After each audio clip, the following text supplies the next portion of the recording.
Bienvenidos a todos a Cámara Valencia. Muchas de las caras que tengo hoy son conocidas y otras no son tanto.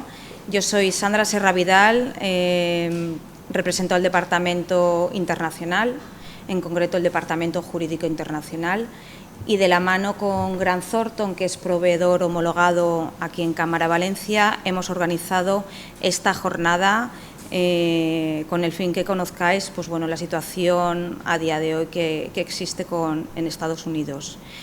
Grant Thornton tiene una red internacional muy importante y bueno, conocen de primera mano cuáles pues van a ser esos puntos de inflexión que deben conocer las empresas a la hora de salir al exterior. Contamos con nosotros en el día de hoy con Germán Rodrigo, él es socio de Grant Thornton de Comunidad Valenciana, y también con Ángela y con José Francisco. Ellos nos hablarán tanto de la parte que corresponde a aduanas como de los precios de transferencia. Yo, sin más, agradecer nuevamente que estéis aquí. Os hemos facilitado tanto el programa como la encuesta con el fin de que, bueno, cualquier duda, sabe, la jornada no, al fin y al cabo queremos que sea participativa por vosotros, pero bueno, si tenéis cualquier duda que no queráis hacernos participar, pues bueno, la podéis escribir ahí en la encuesta. Está hoy aquí también los compañeros de Grant Thornton, con lo cual cualquier duda, pues bueno, qué mejor que conocer a los profesionales que os pueden ayudar o que en algún momento determinado podéis contactar con ellos para solventar aquellas dudas que tengáis con el mercado americano. Voy a dar paso a Germán Rodrigo para que haga la primera parte de la presentación y cualquier cosa nos vais informando. Bueno, pues en primer lugar agradecer evidentemente a la Cámara pues la oportunidad de estar hoy con vosotros, aquí, con todos vosotros. En segundo lugar a vosotros, a veces los jueves por la tarde suele ser complicado, depende un poco de la dinámica de cada empresa, ¿no? Y por lo tanto también agradeceros aquí. A mí no me gustaría dejar de comenzar sin recordar el propio informe de la Cámara, que salió, si no recuerdo mal, el 28 de julio pasado, muy cerquita de las vacaciones de agosto, en las cuales pues se barajaban varias ideas que la verdad es que eran muy interesantes. Lo estuve leyendo con bastante detenimiento, ¿no? Entonces, evidentemente, aparte de algunas recomendaciones que establecía dicho informe, entre ser más competitivos, entrar en procesos de digitalización, evidentemente, que hagan que podamos ser más competitivos en estos mercados, también había uno que es revisar lo que nosotros llamamos el supply chain, ¿no? Que a lo mejor luego, pues en nuestro caso, José Francisco se referirá un poco más. Claro, a raíz de ahí, no del informe, sino anteriormente ya, cuando teníamos el conflicto con Estados Unidos y con las tarifas aduaneras, había algún cliente que nos decía, bueno, ¿qué pasa, por ejemplo, si yo encuentro a alguien en Irlanda del Norte que tiene un almacén y que además me puede embalar? Yo le envío la mercancía desde la Unión Europea a Irlanda del Norte, que como sabéis es un agujero, quiero decir, no hay control de mercancías entre Irlanda e Irlanda del Norte, tú puedes pasar incluso con el coche y ni te miran, he tenido la experiencia práctica de hacerlo. Y entonces yo envío mi mercancía allí sin embalar, se lo envío, lo almacena, lo embala y como está a mitad camino de Estados Unidos, lo envío de Irlanda del Norte, luego logísticamente a Estados Unidos con el 10% y no con el 15%, ¿no? Que tiene el Reino Unido. Bueno, pues eso veremos que con ocasiones puede estar bien pintado, pero no es un cambio en sí del supply chain que hablamos y que realmente las autoridades americanas sí que saben cuál es el origen de las mercancías y que pueden poner problemas a este tipo de operaciones que podamos realizar, ¿no? Pero bueno, es uno de los tantos ejemplos que veremos más adelante. También tendremos distintos modelos que encontramos en nuestras empresas, tanto las que vienen por primera vez como las que tenemos, pues aquellos que únicamente exportan y tienen el problema de la exportación de las mercancías, de aquellos que en su caso tienen alguna filial que puede ser distribuidora en Estados Unidos. Entonces la problemática ligeramente varía, eso un poco Ángela nos va a comentar también cómo varía en estos casos la problemática de un supuesto a otro. Yo lo que recomendaría a todo el mundo es que en ocasiones aduanas, precisamente en la parte que vamos a ver el transfer pricing, no es de las materias en las que uno se invitaría a sí mismo a cenar, sinceramente, para que le contaran sobre ello, es decir, es árido, es difícil, pero sí que es interesante oírlo. Yo pondré otro ejemplo práctico. Estoy viendo el listado del propio informe de la Cámara en el cual los principales capítulos afectados por exportaciones son aparatos y materiales eléctricos, productos cerámicos, máquinas, aparatos mecánicos, calzado, aparatos hórticos, muebles, conservas, materias plásticas, madera, manufacturas, etcétera, etcétera. Lo podréis ver en el informe, que además está colgado en la web de la Cámara. Entonces, hay veces en que pequeñas soluciones ayudan a mucho. ¿Y qué digo? Hay veces en los cuales, y eso también lo podrá decir José Francisco, enviar directamente una maquinaria entera montada nos cuesta mucho en aduanas, pero enviarla por piezas para que se monte yendo tanto. ¿Por qué? Porque las distintas piezas pueden ir a otros capítulos que sean más baratos de las tarifas aduaneras. Entonces, hay pequeñas cosas que antes nos daba igual, ¿no?, pero que ahora hay que revisar con lupa, ¿no? Ocurre como con todo el mundo. Lo que nos ocurre, uno va a vender la empresa, le da un poco igual todo antes de venderla, y cuando va a venderla estamos en una due diligence que revisamos todo. Bueno, ahora tenemos tarifas altas en Estados Unidos, a lo mejor vale la pena revisar un poco qué estamos haciendo y cómo estamos haciéndolo.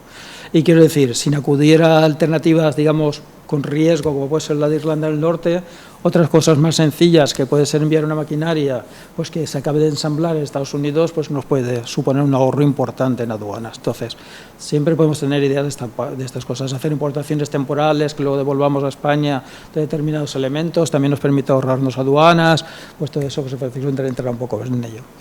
Yo, sin ser más rollero, daría paso en primer lugar a José Francisco Sanz, que es of Counsel de aduanas de nuestra oficina de Valencia, y posteriormente Ángela Ballester, que es nuestra directora responsable de Transfer Pricing. Yo, por hacerlo ameno, porque vuelvo a decir, no es de las materias, digamos, más alegres que existen, ni siquiera para nosotros como técnicos, sí que os pediría que cualquier duda que podáis tener, y en la medida en que seamos capaces de responderla, evidentemente en estos momentos, la podáis hacer a lo largo de la propia exposición. Es decir, no es que reservemos tiempo al final ni nada, si os tenéis una duda, levantáis una mano y en la medida que podamos responder lo haremos. Evidentemente no nos sabemos todas las tarifas aduaneras, para eso luego se revisan. Pero quiero decir, idea conceptual y demás, sin ningún problema de que podamos participar. Y vuelvo a decir, yo sin más ánimo de ser rollero, agradeceros de nuevo a todos que estéis aquí y dar paso a mis compañeros. Muchas gracias. Es inevitable y, por supuesto, lo digo de corazón. Muchas gracias por haberme invitado, a la Cámara por organizarlo y a Germán por permitirme estar aquí como parte de Grant Thornton. Y, bueno, yo voy a hacer una presentación sobre las alternativas de valoración de mercancía en aduanas. Pretendo hacer una exposición mediante la cual exponga ciertas estrategias para minimizar el impacto de los aranceles a la importación en Estados Unidos, y ahora lo veréis, pero creo necesario en este contexto, evidentemente, hacer una referencia al acuerdo al que se ha llegado con Trump en este segundo mandato. Y aquí, como vemos, pues hablaremos sobre el método de valoración principal, alternativos y algunos ejemplos prácticos y jurisprudencia. En primer lugar, el acuerdo al que se ha llegado con Trump en julio de este año es un acuerdo que no constituye un tratado de libre comercio, lo cual, resumiendo mucho, porque voy a tratar de ser conciso y certero, porque es un tema muy amplio y que en este tiempo pues es difícil exponerlo todo, pero no se trata de un tratado de libre comercio ni de las circunstancias que menciona el GATT como antecedente de la OMC, como supuesto mediante el cual se podría exceptuar la cláusula de la nación más favorecida. La cláusula de la nación más favorecida lo que dice es que los beneficios que le das a un país de la OMC, por ejemplo, a importar a 0% en la Unión Europea bienes industriales que se le está concediendo a Estados Unidos, se lo tienes que conceder también al resto de miembros de la OMC. La Unión Europea está considerando conceder este 0% también, porque si se respeta esta cláusula tan importante de la OMC, de la nación más favorecida, se va a tener que conceder también este beneficio a otros países de la OMC, como por ejemplo China. ¿Cuál es el riesgo? El riesgo es evidentemente, la Unión Europea se encuentra negociando tratados de libre comercio. ¿Qué sentido tiene negociar tratados de libre comercio si se va a aplicar esta cláusula de la nación más favorecida al 0%? Importaciones al 0%. respecto a, que provengan de esos países con los cuales se pretende firmar un tratado de libre comercio no tendrían sentido. Esto plantea el riesgo de la afectación de la industria a nivel de la Unión Europea, porque China tiene excedente de mercancía que no puede colocar en Estados Unidos por los aranceles, y que si se les concede el beneficio de la cláusula de nación más favorecida a China también, por ser miembro de la OMC, pueden inundar de producto a la economía europea y afectar a las industrias en consecuencia. Esto hace posible llegar a una conclusión o a considerar que es únicamente una estrategia temporal, porque al no tratarse de un acuerdo, la Unión Europea puede echarse atrás cuando considere oportuno, de manera que, y esperemos que sea así, que esto sea únicamente una situación temporal, porque se considere que la estrategia proteccionista de Trump pues llegue a su fin en cierto momento. De hecho, según las últimas noticias, Trump ha anunciado algunas rebajas arancelarias a algunos países, pero repito, nos encontramos ante una situación incierta y que no, en la cual no hay una conclusión ni tampoco un pronóstico cierto sobre lo que va a ocurrir, sobre si la Unión Europea va a optar por responder de manera contundente, como hizo en el primer mandato, y no como en la actualidad ocurre. En cualquier caso, si nos empezamos a centrar un poco en las estrategias que puede adoptar una empresa para minimizar el impacto arancelario de las políticas de Trump, tenemos que se puede recurrir a una reclasificación arancelaria. En el caso de que tu producto pague un 20%, por ejemplo, de aranceles a la importación en Estados Unidos, podrás tratar de reclasificar arancelariamente hacia una clasificación que te otorgue un 15%, minimizando el impacto de los aranceles. Otra opción que se plantea es la deslocalización industrial, lo que estaba comentando Germán, pero hay que diferenciar entre el concepto de procedencia y deslocalización, porque si la mercancía sale por Irlanda del Norte pero tiene origen en España, a la importación en Estados Unidos, si se hacen las cosas correctamente, se debe declarar origen España y se tributará por los aranceles que corresponden a la Unión Europea. A efectos de analizar un poquito cómo funciona la deslocalización y los efectos, decir, el artículo 60 del Código Aduanero dice que se adquiere el origen cuando las mercancías son enteramente obtenidas en un país o cuando son objeto de una transformación sustancial económicamente justificada en la última fase del proceso de producción. Por ejemplo, en el caso que ha mencionado Germán, si en Irlanda del Norte la última fase del proceso de transformación de la mercancía estuviera económicamente justificada y fuera sustancial, no sencillamente un embalaje, en ese caso podría adquirir la mercancía origen Irlanda del Norte.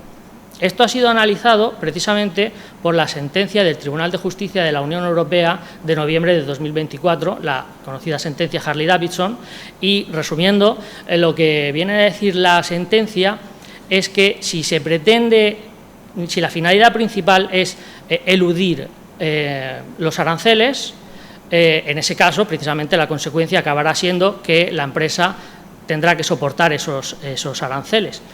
¿Qué nos dice de manera muy resumida esta sentencia?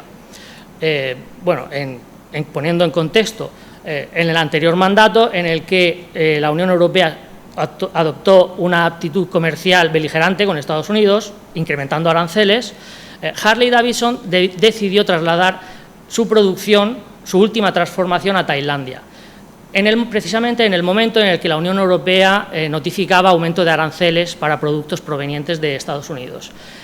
Precisamente también en el momento en el que la Unión Europea firmaba un acuerdo comercial, un tratado de libre comercio con Tailandia.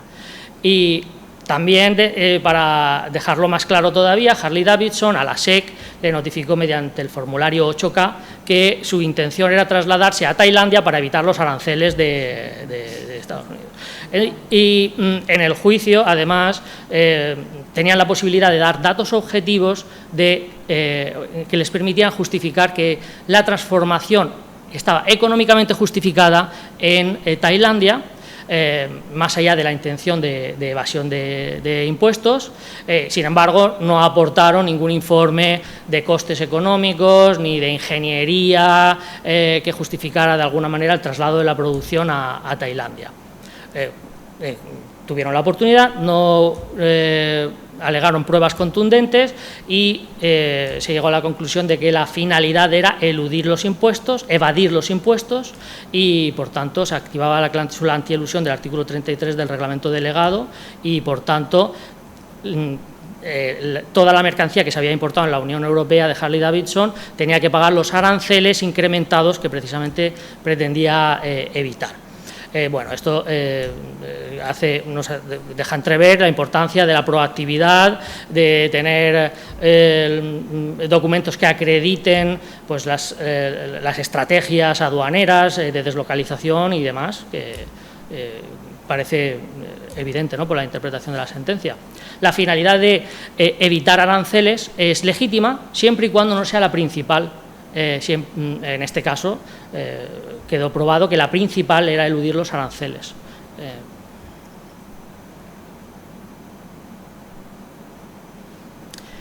Como siguiente parte de mi exposición, pues vamos a tratar de analizar un poco cómo reducir el impacto de aranceles de mercancías que sean exportadas de la Unión Europea a Estados Unidos. Vamos a analizar, en primer lugar, de forma somera, el método principal y los métodos alternativos, para que intentemos conectar un poco con qué efectividad puede tener en las operaciones empresariales. Bueno, hemos visto la importancia del origen de la mercancía y de la clasificación. La tercera pata de la deuda aduanera es el valor en aduana, que es la base imponible que opera para calcular los aranceles. Igual que cualquier otro impuesto, tiene una base imponible. El método principal sería el valor de transacción, que es el precio realmente pagado o por pagar para exportación de las mercancías a la Unión Europea. Decir que estas normas se manifiestan en el Código de la Unión y son absorbidas por el Código de la OMC, de la misma forma que ocurre en Estados Unidos. Estados Unidos también se inspira en el Código de la OMC y estas normas aparecen prácticamente calcadas, si no calcadas, en el Código o en la normativa aduanera de Estados Unidos, de manera que podemos traspasarla a la operativa aplicable en Estados Unidos, con algunas pequeñas matizaciones, pero así es. Entonces, el valor de transacción sería, como comúnmente decimos en el ámbito aduanero, el valor CIF, el valor de la mercancía. Una máquina facturada por 10.000 euros, se ajustaría, de acuerdo al valor CIF, el flete, en este caso 2.000 euros, más el seguro, 50. La máquina exportada, calculando el valor hasta la entrada en Estados Unidos. Lo mismo ocurre a la inversa, porque como digo, seguimos las mismas normas.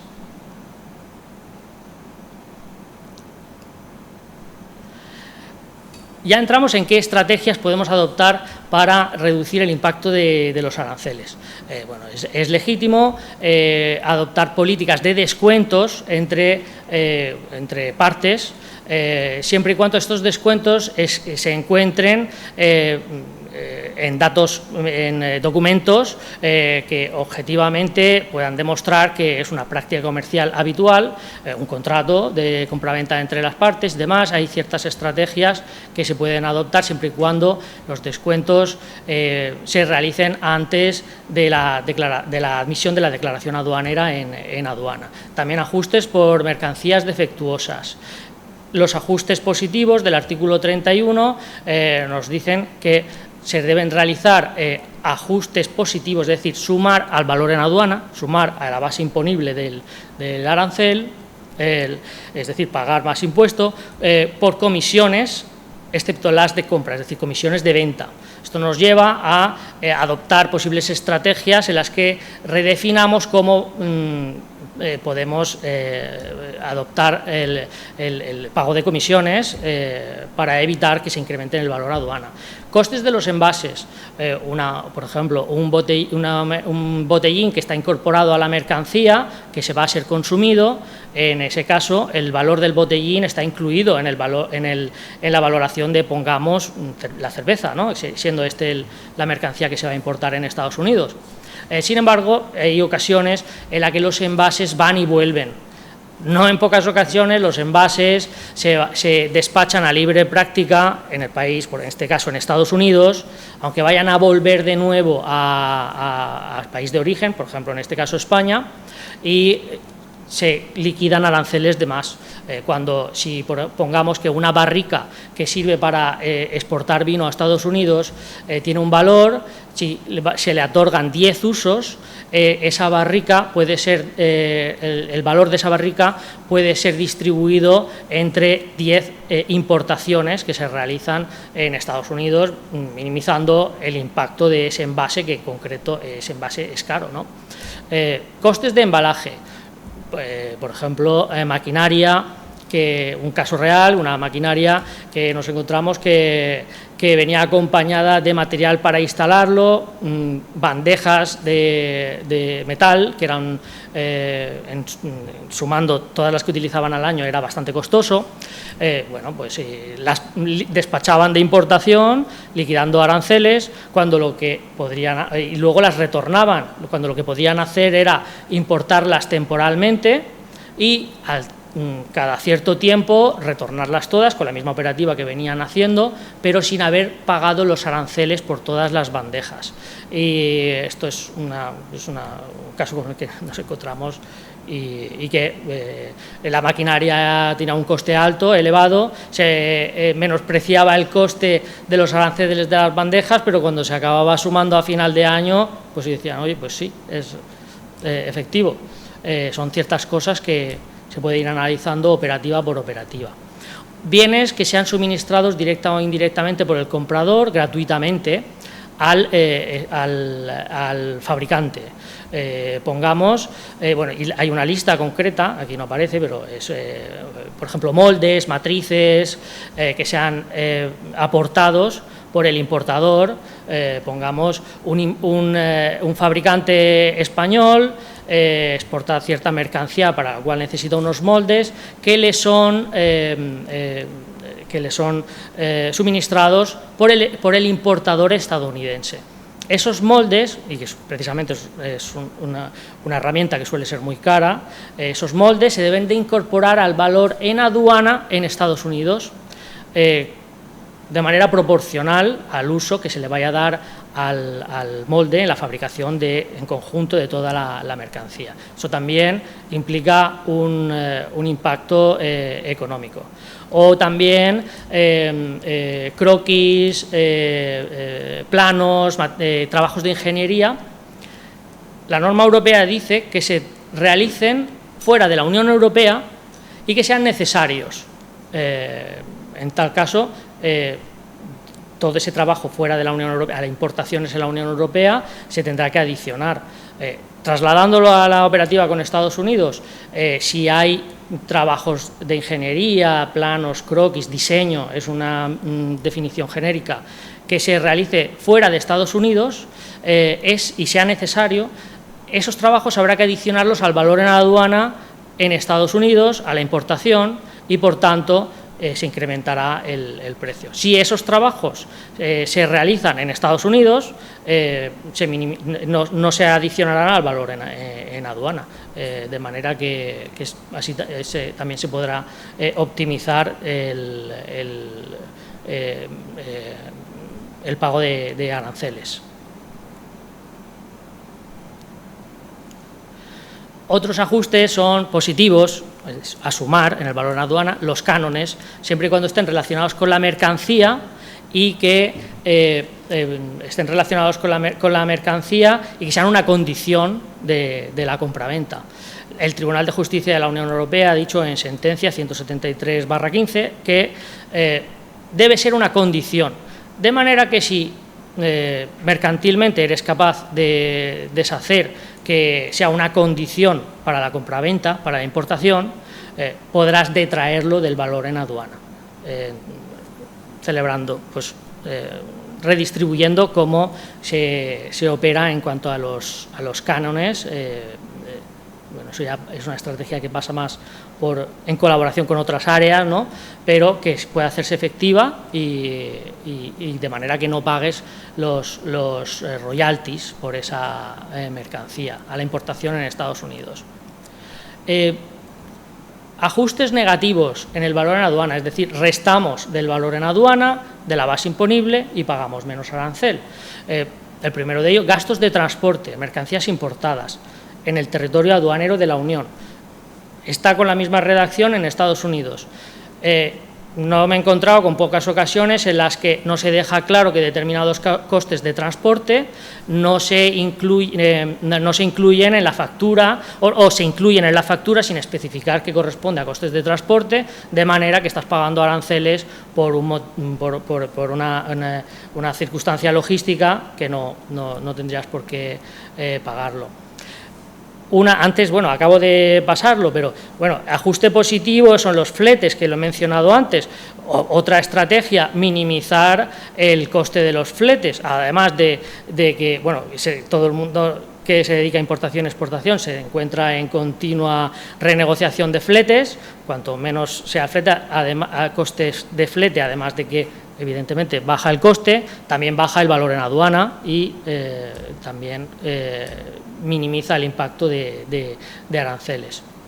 En cuanto a ajustes negativos, los gastos de construcción, instalación y montaje que se realicen con posterioridad a la entrada de la mercancía en el país de importación, tanto en España, en la Unión Europea como en Estados Unidos. Eso se descuenta, que también, no en pocas ocasiones, se suma y la aduana, si tú lo has querido sumar, pues no te lo va a restar. Otros ajustes negativos, importes derivados de acuerdos de financiación con determinados requisitos, las comisiones de compra. También, no en pocas ocasiones, se suman las comisiones de compra, no se detalla que es una comisión de compra y acaba yendo al valor en aduana cuando realmente va al IVA, y el IVA no es una desventaja financiera, pero no un coste, se puede recuperar. Y realmente el arancel, como pues en general es sabido, el arancel sí es un coste que no se puede recuperar como el IVA, como impuesto indirecto. Y evidentemente también los derechos de importación. El valor de exportación es más sencillo, es el valor FOB, el valor de la mercancía, del transporte y de operaciones hasta que sale del territorio de la Unión. En este caso, pues sale por Alicante, pues hasta que sale de Alicante la mercancía. Está exento, por eso sí que es cierto que se suele dar menos importancia, pero debemos tener en cuenta que la misma factura de exportación es la que vamos a utilizar para importación en el país de destino, de manera que debe ser, y más cuando nos encontramos con empresas vinculadas, deben de haber una coordinación, ¿no?, entre ambas. Bueno, es que es la única factura que existe, entonces debe haber una coordinación entre despachos de exportación, país de origen e importación.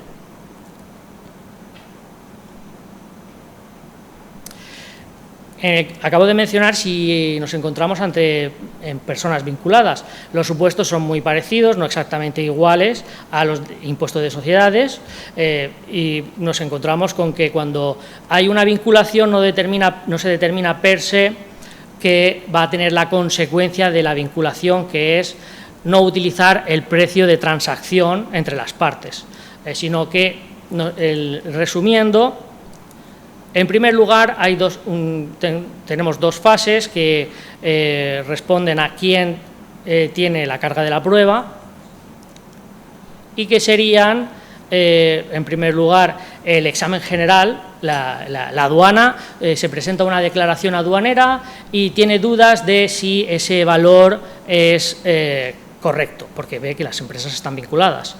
De hecho, en la declaración aduanera tienes que marcar que estáis vinculadas para avisar, y en tal caso la aduana levanta pues, las alertas.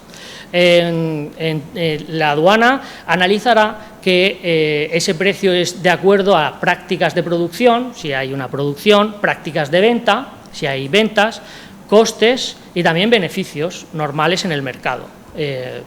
Pues bueno, estamos mencionando varias cosas que son muy parecidas a precios de transferencia, pero sí que hay muchísimas particularidades en el tema aduanero, y no porque lo diga yo, porque hay múltiples sentencias del Tribunal de Justicia de la Unión Europea muy importantes, Hamamatsu, Quinta Avenida, Tauritus, y todas bastante recientes, así lo dicen. Hay unas particularidades y se hace conveniente llevar a cabo una política de ajuste de precios o coordinación de precios entre impuestos, precios de transferencia y valor en aduana, impuestos arancelarios.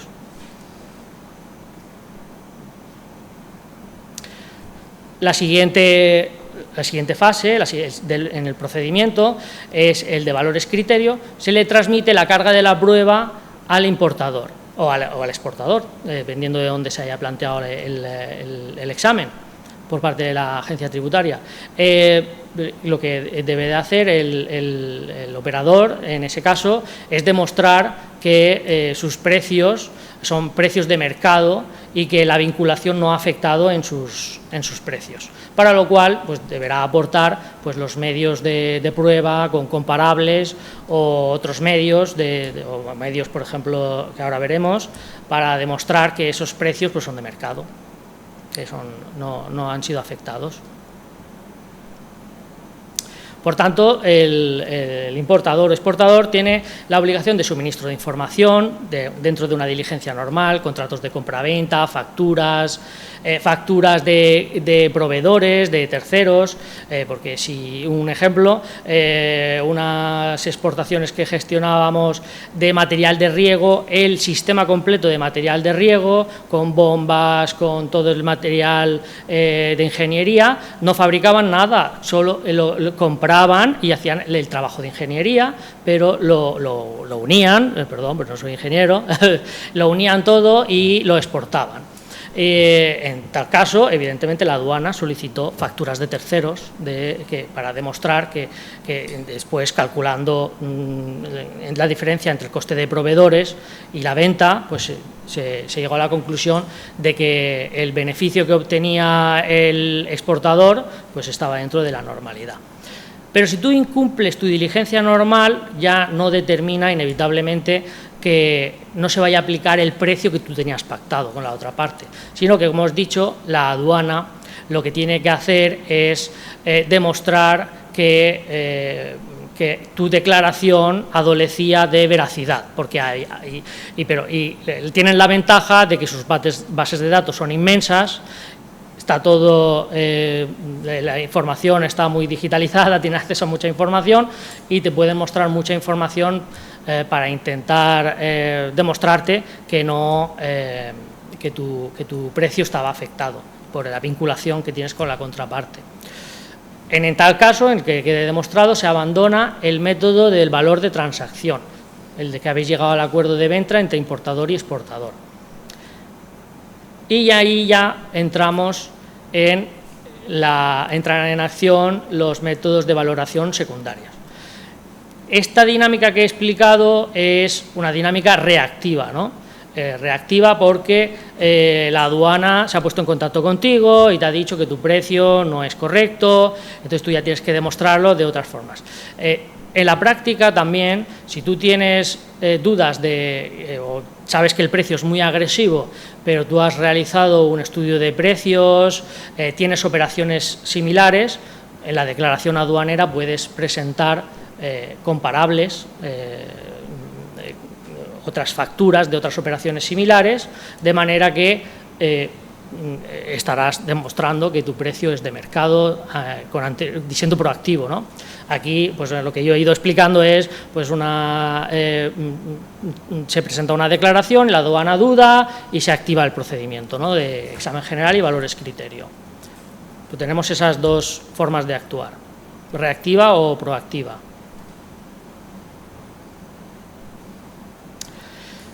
El primer método es el de mercancías similares y idénticas. Pues aquí se ve claro con un ejemplo. Mercancías idénticas, un iPhone 14 Pro Max de 256 gigabytes se presenta como comparable, otro iPhone 14 Pro Max de 256, solo que cambia el número de identificación.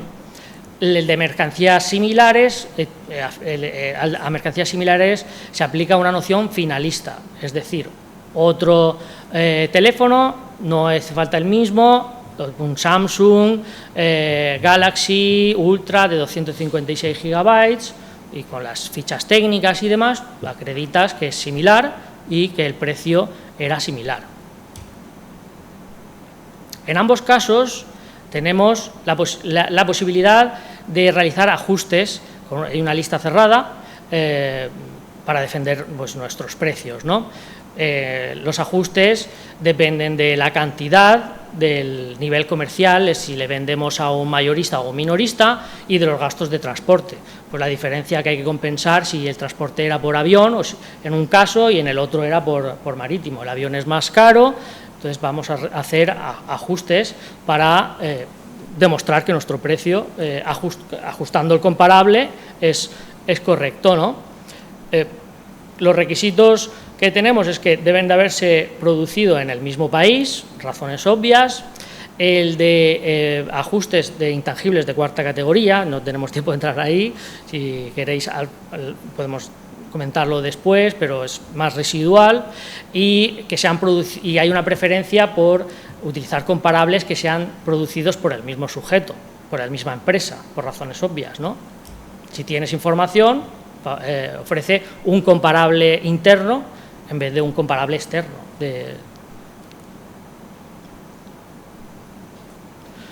Como ejemplo, exportamos 1000 unidades de camisetas a Estados Unidos. No vamos a poder utilizar el método de valoración principal, o sí lo utilizamos, pero en nuestra declaración añadiremos un comparable para que la aduana no dude de nuestro precio. En tal caso, bueno, aquí se venden 500, tenemos un comparable interno de la misma empresa, 500 camisetas similares que se venden desde España por el mismo fabricante o vendedor a otro importador de Estados Unidos, al mismo destino. El precio fue de 5 euros la unidad con un total de 2.500 euros. Se realizó una venta minorista con envío por avión. Sin embargo, en los 1000 unidades que pretendemos valorar, se utilizó el canal mayorista y se enviaron por barco, con lo cual podremos hacer los ajustes que nos dice la ley: transporte, nivel comercial, un número de unidades.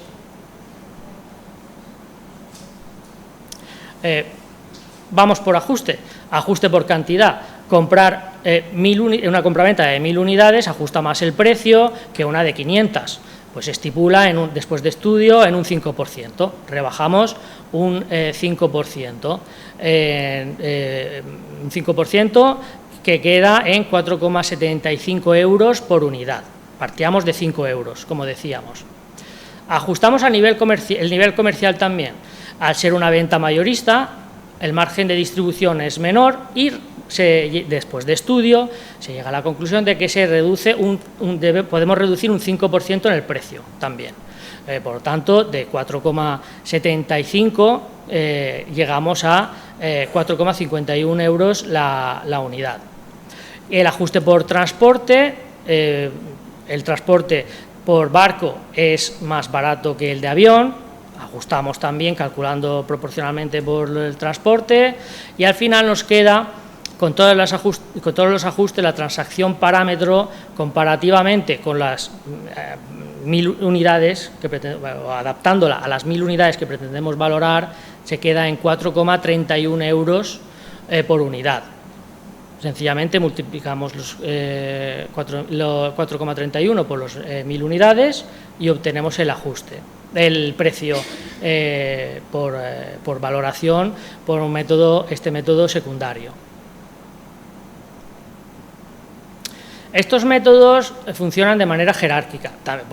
Repito, también se encuentran en la normativa de Estados Unidos, de manera completamente análoga con algunas peculiaridades, pero básicamente funcionan igual. El método deductivo implica que tomaremos la primera venta después de la importación y haremos ajustes para que quede el valor en aduana de acuerdo a todos los principios que hemos ido mencionando al inicio de la exposición respecto al valor CIF, de la mercancía.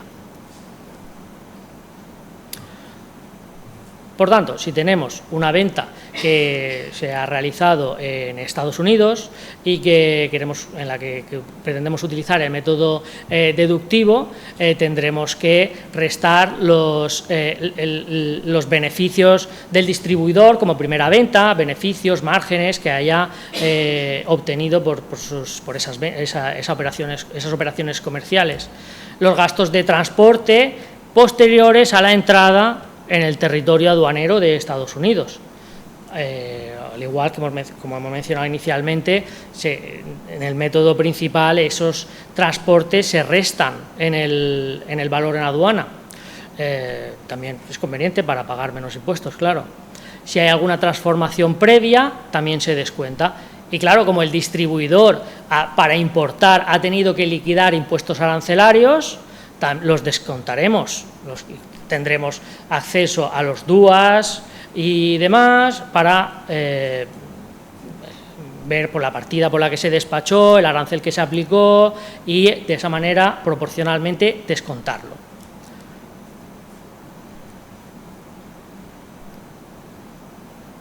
Lo vemos aquí en un caso práctico, relojes. Tenemos 3 lotes de venta, 3 situaciones en las que se ha vendido de diferentes cantidades del mismo producto.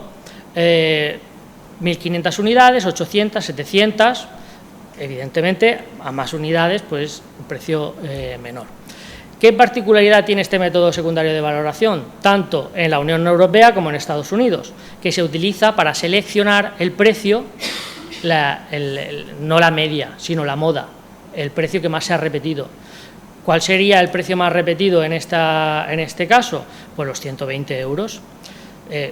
120 euros por 1.000 relojes, 120.000 euros, y procedemos a hacer los ajustes que nos dice la norma, pues las comisiones y beneficios del distribuidor, los gastos habituales posteriores a la importación y los aranceles.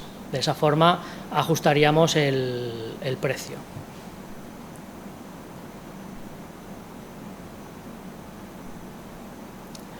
Y por último tenemos el valor calculado.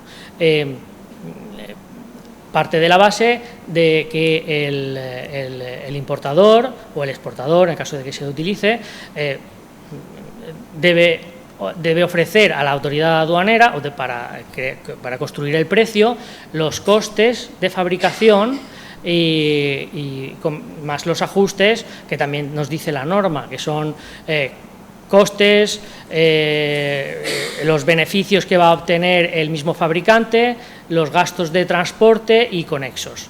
Es un método que es especialmente idóneo en los casos de partes vinculadas, porque la autoridad aduanera siempre solicita acceso a los datos de fabricación, de manera que si nos encontramos con 2 partes vinculadas, siempre va a tener más posibilidad de acceder a esa información.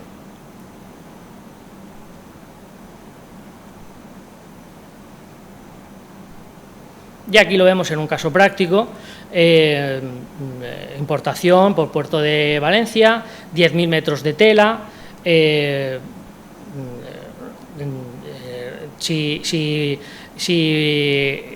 pues como hemos mencionado, empezamos es un escandallo que se realiza en el orden inverso al método deductivo.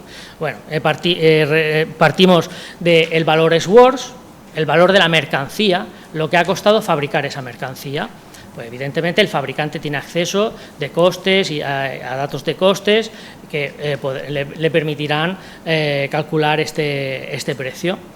Sumará los beneficios habituales o los que aplica en ese tipo de operaciones o de ventas, los gastos hasta puerto de salida, transporte terrestre, manipulaciones, tenemos un valor FOB de 2,90 euros por metro y, por último, como hemos dicho que se debe de aplicar el valor CIF, sumaríamos el transporte internacional más el seguro, pues, después de realizar todos los cálculos recopilando facturas de transitarios respecto a costes marítimos o aéreos, ajustaríamos el precio llegando a 2,90 por metro, en este caso de tela, y tendríamos el valor CIF en aduana de 30.200 euros. Y este sería el último método de valoración.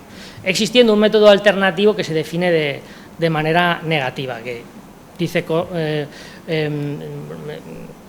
menciona cuestiones como no utilizar precios arbitrarios. Es un poco más libre. Este sería la exposición de los métodos de cálculo que, como vemos, tienen una equivalencia en el impuesto de sociedades, en los precios de transferencia, con el precio libre comparable, de reventa y coste incrementado. Similitudes que, como hemos mencionado, pues el Tribunal de Justicia de la Unión Europea ya en varias sentencias ha desvinculado pues la práctica de cálculo en el valor en aduana respecto al precio de transferencia, aunque sí que evidentemente hay similitudes. Como reflexiones de la parte que he expuesto sobre valor en aduana, pues evidentemente la conveniencia de coordinar entre valor en aduana y precios de transferencia y una gestión eficiente de valoración a efectos de evitar sanciones, porque en exportación, aunque no hayan impuestos, sí que hay inspecciones. Y bueno, también que, como he expuesto, evidentemente, dependiendo de los casos concretos, hay varias estrategias que pueden hacerse efectivas para reducir el impacto arancelario, como hemos mencionado, con los ajustes, los descuentos, los precios de transporte, que nos servirán para minimizar el arancel, y en este caso en Estados Unidos, que se basa también, como hemos expuesto aquí, en normativa del Código Aduanero de la Unión, pero es normativa que se encuentra calcada en Estados Unidos. Y eso sería todo. Muchas gracias por la atención. Si tienen alguna duda, cualquier cuestión. Pues muchas gracias, José Francisco. Si tenéis alguna pregunta, sé que es un tema complejo y... Todo esto del método de valoración, nosotros que somos una empresa, el motivo es que nuestro principal cliente está en Estados Unidos. Entonces, pues claro, yo lo que veo en todo lo que has hablado es como que yo tengo una sucursal allí, ¿no? Sí. Principalmente, ¿no? Porque si es mi cliente, mi factura y el precio sería el precio que es. Sí. Mucho lo que podría hacer sería desglosar los gastos que le imputo yo de transporte y todo para que ahorrarme sí. se ahorre bueno, ese 15%. Yo no lo desvincularía así, porque si tú tienes estrategias para de manera coordinada que pueda minimizar el impacto arancelario, tú podrás cobrar más. Claro, porque al final es un coste para ellos. Entonces, sí, es que... Sí. El tipo de cambio del dólar pues se ha ido Sí. el coste que compra un 25%, un 30%. Yo creo que en este caso, en la situación que nos encontramos, las empresas que lleven a cabo estrategias para minimizar el impacto de impuestos van a tener una ventaja competitiva considerable. Porque, como te digo, tú exportas y, como mencionaba, no hay aranceles ni IVA, no tienes que, estás exento totalmente, los tienen que pagar allí, pero eso repercute en el escandallo total de costes que para él implica, y si llega una empresa que sea competencia tuya, que le ofrezca la posibilidad de minimizar el impacto de arancelario, pues... Entonces, cuando si yo establezco una empresa allí, ¿no? Entonces iría a estos precios donde voy a llegar al coste, ¿no? Donde tengo que demostrar el coste, o tengo que demostrar que hay un margen también para la empresa de aquí. Eso es lo que no me ha quedado claro. Pues tendríamos que... se tendría... Claro, hombre, si tú tuvieras allí si tú tuvieras allí una empresa, claro, allí la aduana pondría la lupa ahí sí que te preocuparía, porque es tu empresa, tu filial, la que tiene que liquidar impuestos de importación allí, y ahí ya sí, directamente ya te interesa pues minimizar todo este tipo de, el impacto arancelario, pues con posibles estrategias que, dependiendo del caso, pues si es con el estudio del caso, pues ya se... La Hacienda española seguramente no le va a gustar mucho. Lo vemos en precio, pero el problema es tener allí, que aquí van a decir, oye, tú no puedes vender al coste. Tú a un tercero le vendes al coste, porque le vas a vender a tu vinculada en Estados Unidos al coste. Podemos bajar el margen y no venderle al precio final que nosotros estamos vendiendo. Si puedes justificar que le venderías al mismo margen a un tercero, sí. Si no, tendrías problemas porque tienes que ganar el mismo margen con terceros. Lo mismo en aduanas. Sí. Claro, allí no, bueno, si tú no ganas en España. Sí, lo que habría que ver, que luego lo veremos justamente en la parte de Ángela, es si podemos hacer un split del precio en función de las funciones que se realicen allí. Es decir, yo tengo allí una sociedad, hombre, si está vacía, no va a hacer ninguna función. Pero si esa sociedad sí que realiza alguna función, lo que está claro es que no le puedes vender a esa sociedad lo mismo que a tu cliente final americano, porque si no, no hay margen tampoco entre las dos. Entonces sí que puede ayudar a que a lo mejor a la importación tengamos un valor un poco inferior, y puede ayudar a que evidentemente todas las tasas aduaneras sean inferiores, y luego ajustar el precio con tu cliente final. Pero veremos ahora, creo que dos casos parecidos, ¿vale? Respecto a esa pregunta. Yo sí que me voy a levantar. Yo sí que me voy a levantar. Ahora os hablará Ángela Ballester, que es directora de Transfer Pricing en nuestra oficina en Valencia. Sí, yo creo que sí se excusa, ¿no? Nada, vamos a ver cómo llega todo esto de la valoración aduanas y de la iniciativa en la que nos encontramos ahora en la nueva situación que se está en Estados Unidos, con los precios de transferencia.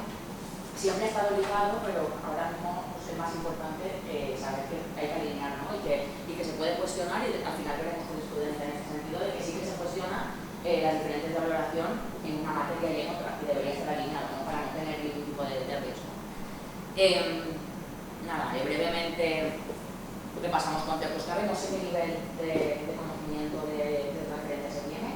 Voy a pasar muy por encima, ¿vale? Si voy muy rápido o si necesita que algo me lo decís.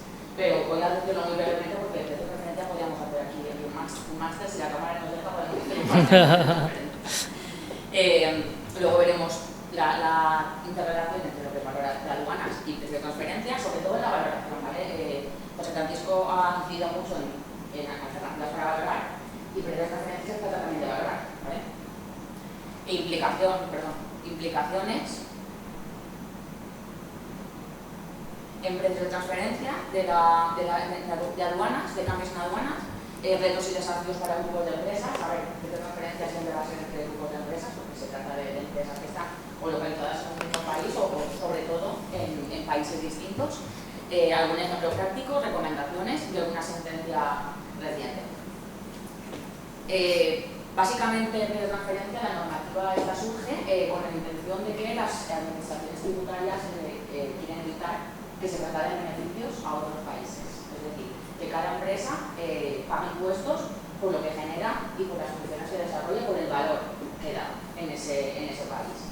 Esta normativa viene de muy lejos, fue impulsada por la OCDE, pero incluso antes, en la Primera Guerra Mundial, Reino Unido en 1915 y Estados Unidos en 1917 empezaron a desarrollar normativa de precios de transferencia. Ay, perdón.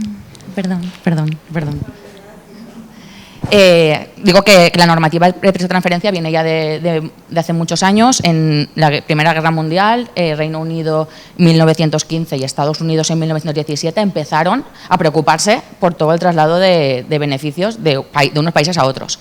Esto se materializó en la OCDE con las directrices. Existen unas directrices de la OCDE en materia de precios de transferencia, cuya primera publicación tiene 30 años, 1995. Luego han ido revisándose a medida que todo esto ha ido evolucionando, porque sí que la normativa ha evolucionado mucho en los últimos años, porque lo que se intenta es homogeneizar el tratamiento, evitar la doble imposición, ¿no? Entonces, si las normas son distintas en distintos países, pues es un conflicto. Siempre se genera litigiosidad en este sentido.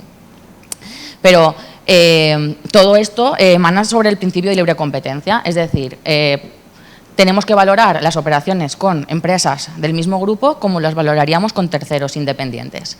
Es decir, los precios deben alinearse con el principio de libre competencia.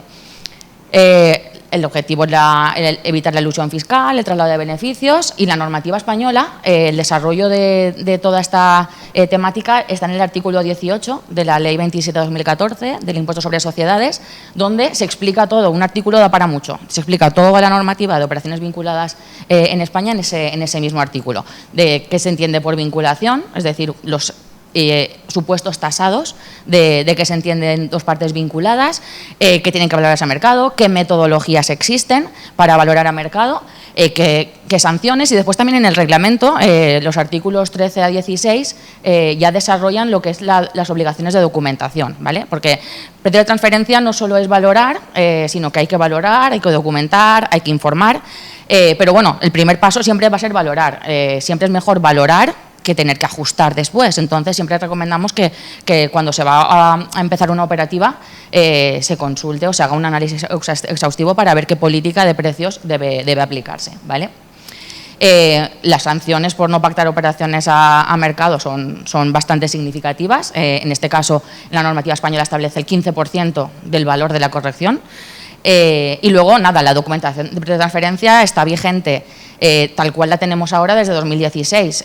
Digo tal cual la tenemos ahora porque antes era un único documento que se llama Master File, pero desde 2016, después de la publicación del Plan BEPS de la OCDE, que tiene 15 acciones, todas dedicadas a lo mismo, ¿no? A evitar traslado de beneficios, entre otros temas controvertidos en materia fiscal, pero la acción 13 sí que define la documentación de transferencia conforme la define la normativa española en la actualidad, ¿vale? Básicamente para que tengáis un poco un contexto de por qué estamos comentando los precios de transferencia en este momento, ¿no? Vale. ¿De dónde viene la definición de principio de libre competencia? Todo viene del modelo de convenio tributario. El artículo 9 define que las relaciones entre vinculadas tienen que darse como si no hubiese esa relación, y si no se da esa coherencia entre el precio pactado entre vinculada con el que se varía con un tercero, esa diferencia debe someterse a tributación, ¿no? Se debe ajustar, ¿no? Si no pactamos los precios a mercado, va a venir la administración y va a decir, bueno, lo que tú has dejado de ganar, que no lo hubieses dejado de ganar si en vez de venderle a la vinculada lo hubieses vendido a un tercero, te va a sumar en tu base imponible y vas a pagar impuestos por ello, ¿vale? Otro concepto, la relación entre valor de aduanas y precio de transferencia también está en las directrices de la OCDE. El párrafo 1.157 habla que las administraciones de aduanas aplican el principio de plena competencia, ¿no? Que lo que hacen es comparar el precio del bien importado con el de bienes similares. Lo que pasa que los métodos utilizados por la autoridad aduanera pueden no coincidir con los de precios de transferencia, y aquí es donde tenemos el problema. Queremos alinearlo, pero hay unas disyuntivas o unas distorsiones en cuanto a los criterios o a los métodos, que lo que hacen es que haya incongruencias y se den problemas, ¿no? Valor de aduana es el valor de la transacción. normalmente, ¿no? Si no hay vinculación, es el que ha aceptado, ¿no? Se dice que el valor de la transacción, cuando no hay vinculación, ese es de libre competencia, porque es con terceros. ¿Qué pasa si las partes son vinculadas? Pues que ya está la alerta, ¿no? ¿Estás pactándolo a mercado o por ser vinculada no estás pactándolo a mercado? Y sobre todo la diferencia en métodos, ¿no? Como decía, el método basado en el precio es muy fácil de determinar y de ajustar y está muy claro, ¿no? Mismo precio. Pero en la metodología de precio de transferencia también se acepta analizar las operaciones o valorarlas analizando resultados, no precios. Entonces, cuando intentas engranar el método de precio con un método de resultados es muy difícil, o un ajuste es muy fácil aplicarlo a un precio, ya a un ítem, ya a una partida de mercancía, pero cuando vas al resultado de la empresa, ¿cómo ligas ese resultado de la empresa, ese ajuste con un artículo, ¿no? Para poderlo reflejar en la valoración aduanera? Pues ahí es donde viene el mayor conflicto, ¿no? entre estas dos materias. Vale. Ahora veremos, se ha mencionado antes, es muy importante a efectos de una buena planificación o optimización en materia aduanera y fiscal el tema de la cadena de suministros. En precio de transferencia es crucial tener un análisis funcional y una caracterización, sobre todo cuando estamos aplicando métodos que, basados en resultados o en beneficios. Es importante saber a qué me dedico, qué funciones desempeño, qué riesgos asumo, para saber cuánto tengo que ganar, ¿no? Cuál es la retribución esperada para mi actividad. Entonces, esto es crucial en precios de transferencia. Así es como lo definen las directrices del análisis funcional.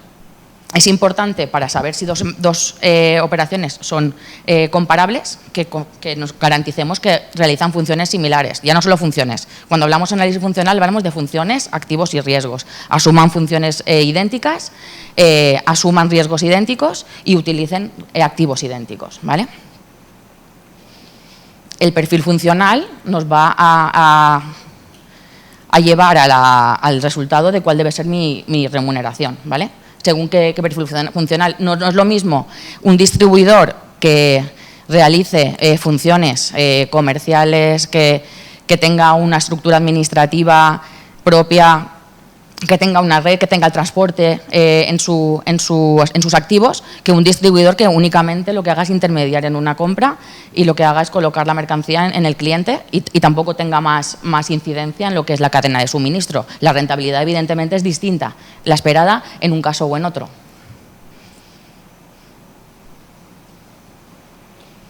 Vale. Y el análisis de comparabilidad. Creo que José Francisco también ha nombrado el tema de comparables, ¿no? ¿Qué es una comparable? Pues en materia de precio de transferencia está bastante claro. Está bastante claro y es bastante confuso al mismo tiempo, ¿vale? Pero básicamente lo que exige para que dos operaciones sean comparables es que se cumplan estos 5 factores, que las características sean idénticas o lo más similares posible, porque si no son idénticas es posible que se necesite realizar ajustes. Funciones, activos y riesgos, el análisis funcional que hemos comentado antes, porque puede ser que esté metiendo lo mismo, pero yo no esté realizando la misma función en un caso o en otro, ¿no? El tema del nivel de mercado que ha comentado hace un momento José Francisco, pues es importante. No es el mismo esfuerzo de vender a 50 clientes finales que de vender a un cliente, a un distribuidor, ¿vale? Términos contractuales, pues los contratos, siempre se dice que prevalece el fondo sobre la forma. Pero bueno, la forma es muy importante. Quiero decir, cuando nos van a revisar, lo primero que van a pedir es si hay un contrato, ¿vale? Si hay un contrato donde se defina qué va a hacer cada parte. Y en el contrato debe explicarse muy bien términos contractuales. En este caso, ¿cómo correlacionamos esto con aduanas? Pues nosotros también podríamos establecer por contrato, acordar quién va a asumir ese coste. Porque no siempre lo tiene que asumir el importador. Puede que se llegue a un acuerdo de repartirlo de otra forma, o que sea un reparto, o que lo asuma el que está indirectamente haciendo la venta, que es el vendedor, ¿no? El que está fuera. Circunstancias económicas, pues es muy importante también cuando vamos a compararnos con el mercado, que aseguremos que las circunstancias son las mismas.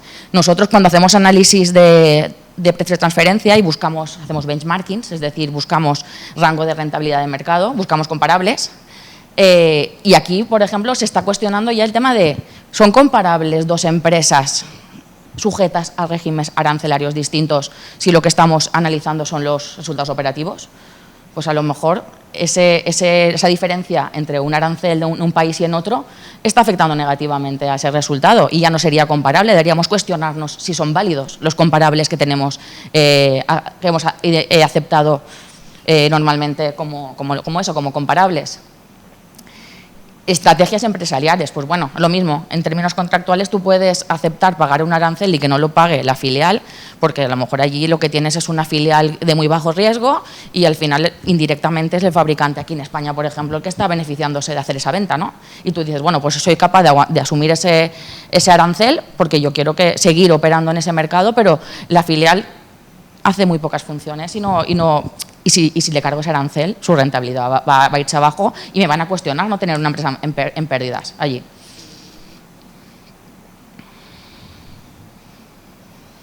Vale, ya un poco más práctico, ¿vale? En cuanto a las implicaciones, algo ya he enumerado, pero bueno, para que lo veamos así un poco más en detalle, pues el incremento en costes, ¿no? Al final un arancel, como decía José Francisco, es un coste y hay que ver quién tiene que asumirlo o cómo vamos a llegar a una solución que satisfaga por las necesidades del negocio, pero que también nos ponga en una posición de no riesgo ante una revisión, ¿no? Fiscal o aduanera, ¿no? Eso lo que va a conllevar es una revisión de políticas de precio de transferencia. Si no se puede repercutir ese arancel en el cliente, lo que va a hacer es bajar mi rentabilidad. Si yo he hecho una política en la que yo voy a tener una rentabilidad X y ahora tengo que asumir un coste extra, pues seguramente esa rentabilidad ya no será algo razonable, ¿no? En este nuevo escenario. La redistribución de riesgos. Como hemos dicho antes, pues hay que reevaluar y volver a revisar la cadena de suministros, ver dónde ponemos las funciones más relevantes, los riesgos económicos más relevantes, porque allá donde estén las funciones y los riesgos más relevantes es donde vamos a dejar la rentabilidad y donde no se va a cuestionar. Lo malo es si llevamos la rentabilidad a donde no tenemos riesgos ni asumimos funciones relevantes. Y luego, bueno, todo esto al final va a conllevar en un aumento de la litigiosidad, ¿no? Porque evidentemente el arancel es una norma en Estados Unidos que cualquier empresa que opere, cualquier grupo que opere en Estados Unidos va a tener que aceptar. Pero si eso lo que va a hacer es impactar negativamente el resultado, a lo mejor, si la matriz asume el arancel, la Hacienda Española puede decir, oye, ¿tú por qué vas a asumir un arancel? Si el arancel en teoría es el importador el que tiene que asumirlo. ¿Lo asumes porque es vinculada? ¿De un tercero también llegarías a ese acuerdo de asumir todo el arancel? O ver en qué vía o por qué vía se puede recuperar ese coste, ¿vale? Para que todas las partes obtengan una remuneración de mercado y que esto no tenga un impacto negativo.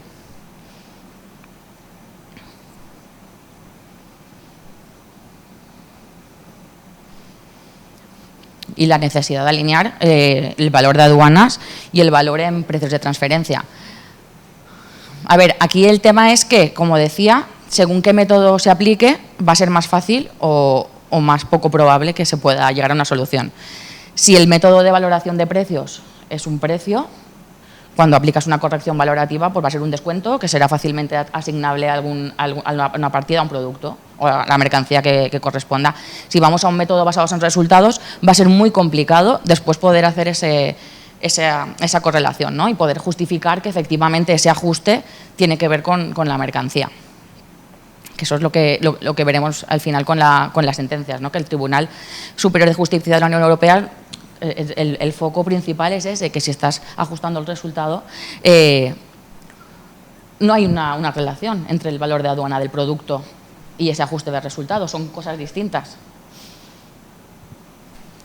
Con las auditorías también se incrementa riesgo regulatorio y legal, ¿vale? Se incrementa el riesgo por sanciones por incumplimiento, porque si eliges una metodología que no es aceptada en ambos casos, en uno de los dos casos vas a tener un riesgo, ¿vale?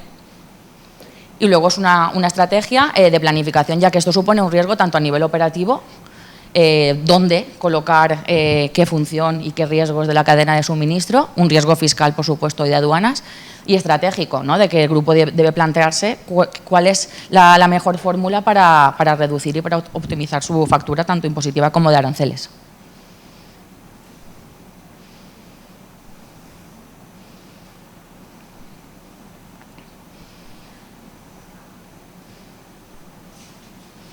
¿Vale? Retos. Pues evidentemente un incremento en costes lo que va es a colocarnos en una posición un poco tensa en cuanto a competitividad, ¿no? Es muy importante tomar una posición proactiva para hacer los ajustes pertinentes y no perder una ventaja competitiva importante, ¿no?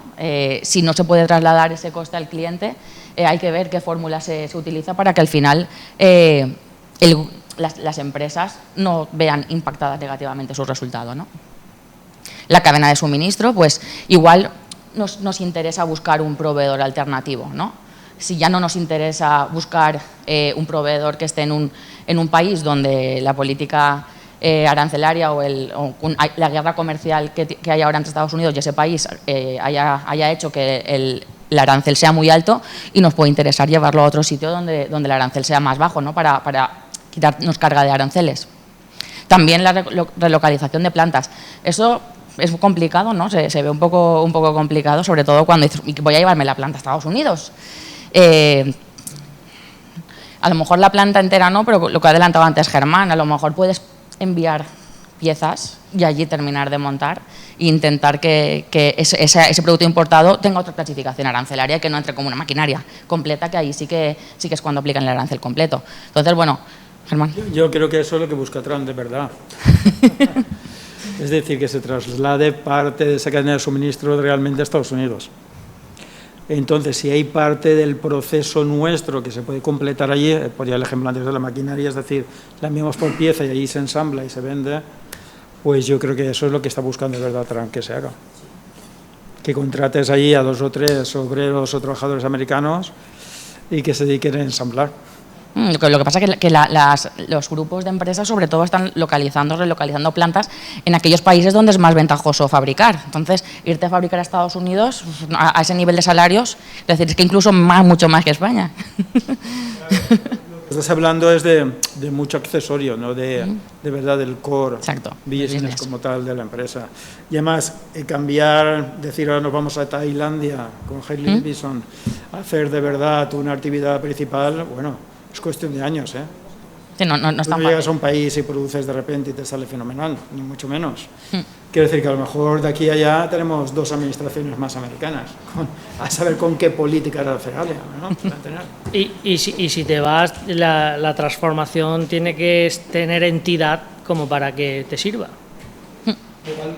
Así es. Más difícil de implantar.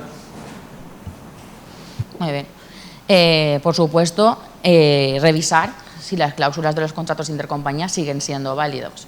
Si cambia la cadena de suministro, evidentemente, tanto la política de transferencia como los contratos y los acuerdos intragrupo deberán de revisarse para que se adapte a las nuevas realidades, ¿no? Y luego, importantísimo, una coordinación fiscal, legal, logística y de cumplimiento. A ver, esto ya no solo es algo fiscal, sino que entra ya la parte logística, la parte legal, la parte de cumplimiento, y es muy importante que todas las áreas estén trabajando en coordinación. Eso lo que nos va a permitir es mitigar riesgos y asegurar que cumplimos con todas las normas.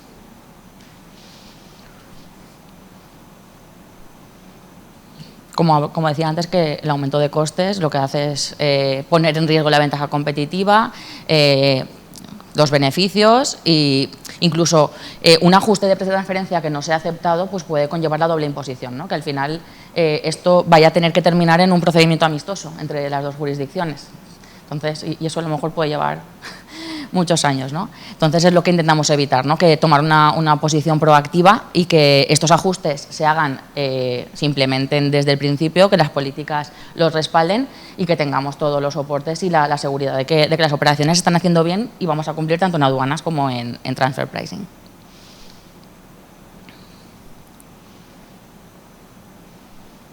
Eso, nada, simplemente un mapa de dónde tengo a mis compradores, dónde voy a vender, dónde voy a fabricar, ¿no? Es momento de quien pueda relocalizar, es momento de pensarlo, ¿no? Dónde es más beneficioso o dónde voy a ser más competitivo.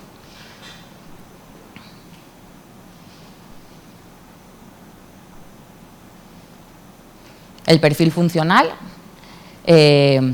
lo que hemos dicho, ¿no? Recaracterizar a las empresas. A lo mejor ya no me interesa que esta empresa sea un distribuidor de bajo riesgo, ahora quiero que, no sé, que asuma más funciones, que tenga una rentabilidad mayor, que pueda asumir ese coste adicional, o ya no quiero que sea mi proveedor, ¿no? Ahora voy a comprar la mercancía en otro país donde la carga arancelaria sea menor y a Estados Unidos voy a importar directamente de ese país, ¿no? La fábrica. Siempre es importante lo que ha comentado José Francisco, que no es importante de dónde viene, sino de dónde tiene el origen, dónde se fabrica, ¿vale? Entonces, es difícil esquivar o evitar esa localización. Y sobre todo, que todos tienen que tener coherencia con el principio de libre competencia. Los ajustes de comparabilidad en caso de que sean necesarios, ajustes en el valor de la mercancía, tanto en precio de transferencia como en aduanas, que eso es el meollo, ¿no? el quid de la cuestión. Y todo tiene que ser coherente con el principio de libre competencia. Es decir, el valor de transacción funciona muy bien cuando no hay relación de vinculación, pero si hay relación de vinculación, simplemente por haberla, ya va a haber cuestionamiento. Aunque estés haciéndolo bien, aunque el precio respete el principio de libre competencia, pero siempre se va a tender a sospechar de si entre vinculadas están pactando precios de mercado, ¿vale? ¿Vale? Los contratos tienen que definir quién asume los costes arancelarios, quién asume los riesgos y es importante que se revisen. Seguramente no van a ser válidos los contratos intergrupo que teníamos para operativas anteriores si hacemos algún cambio en la cadena de suministros. Vale, vamos a ver un par de ejemplos, son muy simplificados, ¿vale? No voy a entrar en ningún caso complejo, simplemente para que veáis cuál es la disyuntiva en la que nos podemos encontrar en la práctica. Tenemos una situación pre-aranceles, que es el fabricante está en España, ¿vale? Comunidad Valenciana, Valencia, Castellón, Alicante, donde queráis. Y tenemos un distribuidor de bajo riesgo que está en Estados Unidos. Entonces, este modelo ha funcionado siempre bien. El fabricante le vende al distribuidor, el distribuidor gana un margen ajustado, nadie cuestiona nada. Pero ahora nos preguntamos qué va a pasar, porque ahora los aranceles son muy altos, entonces eso lo que va a jugar es un papel determinante en lo que es la rentabilidad de ese distribuidor, que sobre todo, si es un distribuidor de bajo riesgo, lo que se espera desde la perspectiva de precios de transferencia es que tenga una rentabilidad estable y ajustada a sus funciones, ¿vale? Que no tenga bajo riesgo significa que no asume muchos riesgos, por lo que tiene una rentabilidad como si dijéramos una prima libre de riesgo, ¿vale? La situación 1, ¿qué podríamos hacer? Buscar proveedores alternativos. Si el grupo tiene un fabricante en otro país donde el arancel es más bajo, directamente no deberíamos importar a Estados Unidos desde España, ¿no? Sería más óptimo buscar proveedor alternativo.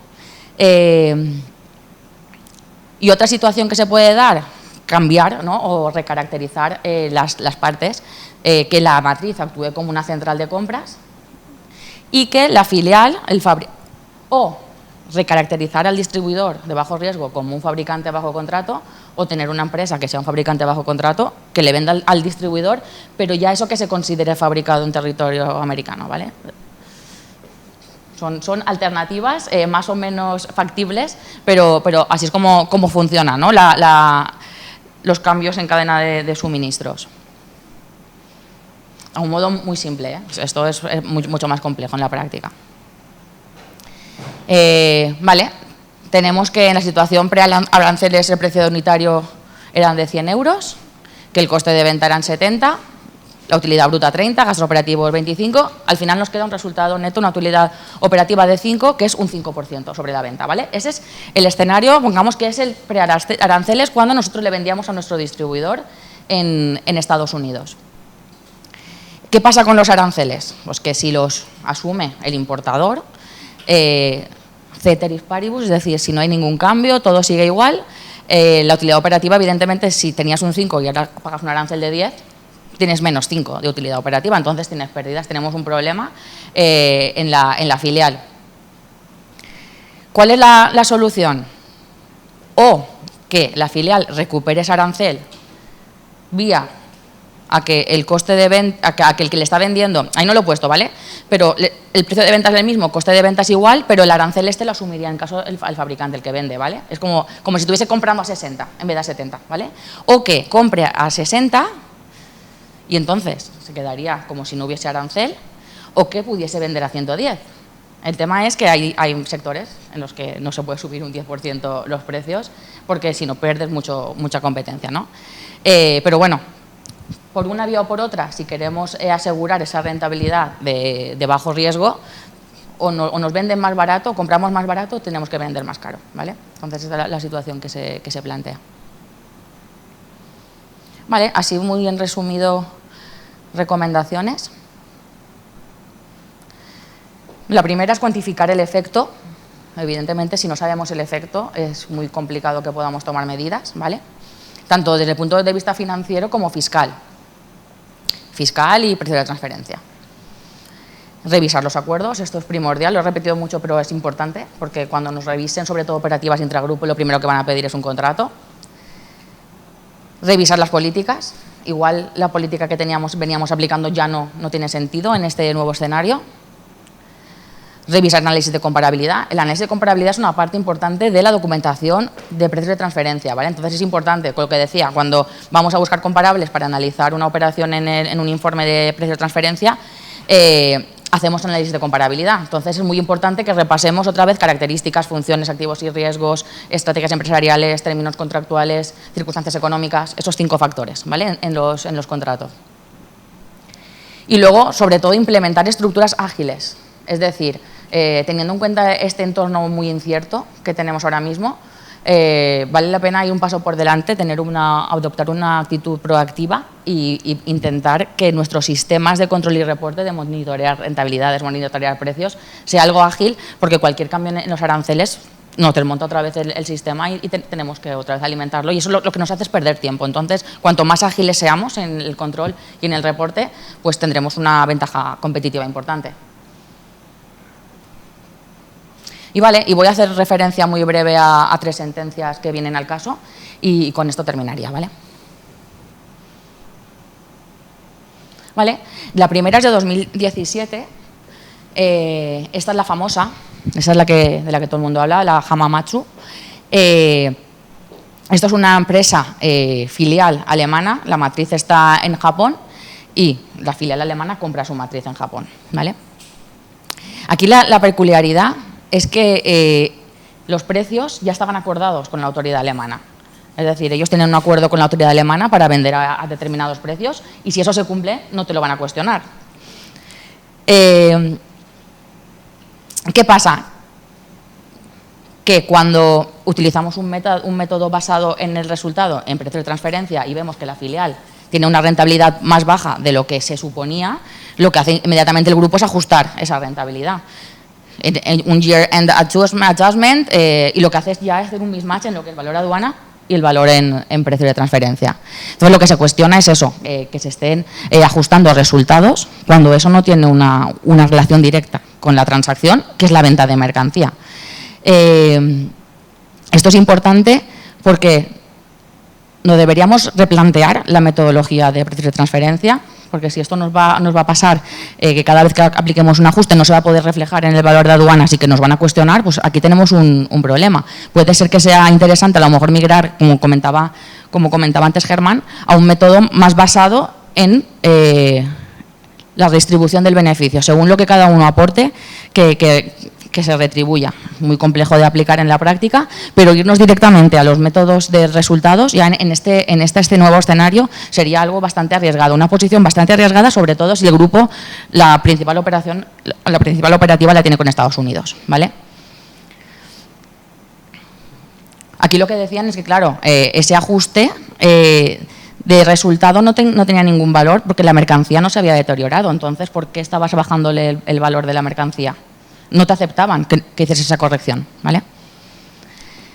Esta es de 2022, de Baltic Master Lituania, que compraban mercancía, en este caso era combustible, de un proveedor asiático. Y aquí, era bastante curioso, porque no había una relación de derecho entre proveedor y comprador, pero sí que existía una relación comercial estrecha, es decir, que había cierto control en cuanto a limitaciones o imposiciones comerciales, que lo que hacía es que lo pintaban como que era vinculado, aunque realmente no había una vinculación jurídica. Lo mismo, valor de aduana es el valor económico real. Dicen que los ajustes que haces después, eso no es el valor económico real de la operación, sino el que has declarado cuando has comprado. Ese era el valor de mercado. Lo que dicen es que si declaras un valor provisional y ya sabes que al final lo vas a ajustar, estás quitándole ya transparencia y certeza a este procedimiento. Pues sí, porque muchas veces lo que haces es, oye, voy a declarar porque sobre todo en este sector, al ser combustible, la volatilidad de precios era muy alta. Entonces lo que hacían es declaraban un valor provisional y luego lo ajustaban. Pero claro, esto le resta certeza y transparencia al proceso. Los ajustes y el valor de aduana ahí se veían en conflicto. Lo mismo, la diferencia de valoración en precio de transferencia y en aduanas, que sí que vale, que debe ser independiente, ¿no? Hay una independencia aduanera y fiscal, pero también debe haber una coherencia entre ambas materias. Y una relación directa entre ajuste y transacción, lo mismo, que si no se probaba que la mercancía se había deteriorado, no aceptaba que se ajustase el valor en aduanas. Y esta, la última, ¿vale? Arcomet Tower Cranes, ¿vale? Esta es la más reciente. No tiene tanto que ver con aduanas, ¿vale? No está tan ligada a aduanas. Sí, pero no, el foco del conflicto no fue el valor declarado en aduanas, sino que estas dos empresas, esta Arcomet Bélgica le presta servicios a Arcomet Rumanía, pero realmente lo que había era un contrato de distribución. Es decir, Bélgica le vendía a Rumanía y Rumanía era el distribuidor. Aquí lo que el contrato establecía es que quien asumía qué riesgos y qué rentabilidad iba a tener la empresa rumana, que era la que menos funciones tenía, la de bajo riesgo. Entonces, le aseguraban una rentabilidad del 2,74. Esto al final de año no se dio. Entonces, esa diferencia, ese exceso, se facturó por concepto de servicios. Esa es otra alternativa, en vez de ajustar el valor en aduanas, recuperar esa diferencia de resultado en concepto de servicios. Y lo que decían es que, bueno, vale, primero que está sujeto al IVA, el servicio intragrupo, y después negaban la deducibilidad, porque no se podía demostrar la efectiva prestación del servicio ni la necesidad. Entonces, el foco ya no era tanto el valor de aduanas, sino cómo este ajuste se había hecho en concepto de unos servicios, porque al final lo que Arcomet Bélgica es el principal, que es el que tiene toda la estructura y el que da todo el apoyo a la filial distribuidora, y entonces, si supera los 2,74, lo que hace Bélgica es facturar ese exceso y decir que lo está cobrando por concepto de servicios. Que eso lo que hace es dejar el 2,74 en Rumanía, que está aceptado porque es una rentabilidad de mercado, y el exceso se lo está llevando Bélgica. Pero claro, si es un servicio, tiene otras aristas. Entonces, bueno, está sujeto a IVA, pero si tú no me lo puedes demostrar que si no pasas el benefit test, es decir, que es necesario, que está asociado a la renta, a las fuentes de gravamen, y que además está valorado a precio de mercado, te niego la deducibilidad del IVA. Entonces, fue un problema, ¿no? No tenía mucho que ver con aduanas, pero como es la más reciente, he querido también traerla para que veáis otro tipo de mecanismos. Bueno, por mi parte, espero no haber ido muy rápido y que se haya entendido bastante bien. Si tenéis alguna duda. Gracias. Yo simplemente por enlazar con el título que llevaba yo, que muchos preguntan por ello, que es establecerse en Estados Unidos. Yo diría, lo primero, si nosotros ya tenemos allí alguna filial que pueda ser de cualquier naturaleza, distribuidora, etcétera, etcétera, y que tenga transacciones con España, pues habría que revisarlo, ¿vale? A efectos de que realmente podamos minimizar al máximo el valor en aduana. Si nosotros tenemos allí un distribuidor tercero, por ejemplo, pues también habría que revisar esa relación, porque a lo mejor podemos conseguir que no todo sea mercancía, sino parte de servicios, y de esa forma también reducir el valor en aduana, ¿vale? Porque no afectaría tanto el tema de servicios, sino de mercancía. Y la tercer paso, que sería, yo digo, el más complejo, sería, oye, de todo lo que hacemos, ¿hay algo que podemos hacer en Estados Unidos que no sube mucho el valor de aduana y que el coste de hacerlo en Estados Unidos no sea mucho mayor que en España? ¿Vale? Es decir, coste de mano de obra no lo sea. Bueno, pues veámoslo a ver también, pues también lo podemos redefinir y en ese caso establecernos sin grandes aspiraciones en Estados Unidos. Estados Unidos lo bueno que tiene es que es un país muy flexible en términos administrativos, pues tenemos una sociedad rápida. Cuando eres pequeño no es muy exigente en obligaciones formales, no tiene que ver con la administración española, olvidaros, quiero decir, es absolutamente flexible, tampoco es muy difícil. Y en ese sentido pues nos puede ayudar también a intentar ser más competitivos en ese mercado americano. Por lo tanto, yo diría las 3 ideas. Que tengo allí sociedad, revisar la relación con él. Si no tengo sociedad pero tengo un distribuidor establecido o cualquier otro partner en Estados Unidos, también revisar la relación con él, a ver de qué forma a lo mejor le estamos haciendo más cosas que simplemente venderle y se puede hacer un split correspondiente. Y si no se cumplen las 2 condiciones, y vuelvo a decir, puedo separar parte de ese proceso y que se puede hacer en Estados Unidos de una forma barata comparado con el coste que tiene el arancel, bueno, pues veámoslo de hacerlo y de establecernos en Estados Unidos, que puedo decir, es fácil administrativamente y es barato además, ¿eh? Estados Unidos para estas cosas no son caros como tal, ¿vale? Pagas al final una licencia anual de $500, creo, en algunos casos, y estás establecido en Estados Unidos. Entonces, bueno, que siempre creo que tenemos una ventana de oportunidad que tenemos que analizar muy bien, ¿no? Y eso enlaza un poco también con el título que se establecía arriba de mi nombre, que era establecerse en Estados Unidos. Depende del caso, pero si no, redefinamos la relación que tenemos con Estados Unidos en ese sentido. Gracias. ¿Alguna pregunta? Os ha quedado todo muy claro, ¿no? De todas maneras, para eso están Germán, Ángela y José Francisco, porque entiendo que al final cada caso es un mundo, como bien han dicho ellos. Hay que planificar bien. Estados Unidos es un país muy atractivo. Como bien ha dicho Germán, o sea, a nosotros aquí en Cámara gestionamos la apertura de sociedades porque es muy sencillo. Al final lo difícil es mantenerlo y hacerlo competitivo porque la competencia es muy grande. Entonces, siempre nosotros aconsejamos que hay que ir de la mano de alguien que sepa orientarnos, que sepa cogernos en un momento determinado y decir, pues a lo mejor esta manera de trabajar que llevas trabajando 15 años ahora no es la adecuada y debemos ponernos a analizar debidamente la estructura que tenemos, la cadena de suministros y cómo lo estamos haciendo. Porque no significa que si lo hayamos hecho 15 años significa que sigamos haciéndolo y tengamos que seguir haciéndolo, es decir, también hay que adaptarse a las nuevas circunstancias son las que tenemos encima de la mesa y al final contar con alguien que está allí en el terreno y conoce mejor que nadie cómo podemos hacer, porque al final es ser competitivos y es focalizar nuestro producto y hacer que nuestro producto, los beneficios lleguen evidentemente aquí a España, porque al final lo que nos interesa es que la retribución llegue a los socios y que al final la sociedad que podamos montar allí o el negocio que podamos montar sea competitivo. Y yo creo que contar con ellos es un punto muy a favor. Yo os voy a facilitar los correos electrónicos para cualquier cosa, pues bueno, la podáis focalizar con ellos en cualquier caso. Tenéis mi correo electrónico para cualquier cosa que a lo mejor no sea este tema que está tratado, pero que sea relacionado con Estados Unidos, que se la pueda trasladar también a Germán y a su equipo. Informaros también, tenemos otra jornada que os hemos entregado en la carpeta, que es relacionado con la facturación electrónica, que también vienen parte del equipo de Grant Thornton a contarnos esa novedad, pues bueno, tan atrayente para todos. Y yo sin más, pues agradecer mucho que Germán, Ángela y José Francisco hayan podido compartir pues esta tarde con nosotros aquí con Cámara. Y por mi parte agradeceros también vosotros que hayáis estado presentes en el día de hoy y cualquier cosa ya tenéis mi correo electrónico para lo que necesitéis. Muchas gracias.